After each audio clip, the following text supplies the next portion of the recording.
আসসালামু আলাইকুম এভরিওয়ান, আপনারা সবাই কেমন আছেন? আমি আবার নতুন একটি ভিডিওতে স্বাগতম সবাইকে।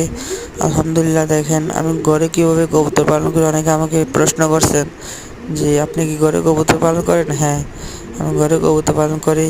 আমার ঘরে 2 জোড়া কবুতর আছে। আলহামদুলিল্লাহ, মাসের দ্বারা 2 জোড়া বাচ্চা দেয়। এখন আমি পালন করে সফল হয়েছি আলহামদুলিল্লাহ, আপনার দোয়ায়। এবং আমি ভালো আছি। ইচ্ছা থাকলে সব কিছু হয়। ইচ্ছা থাকলে পৃথিবীর সব কিছুই করা যায়। চেষ্টা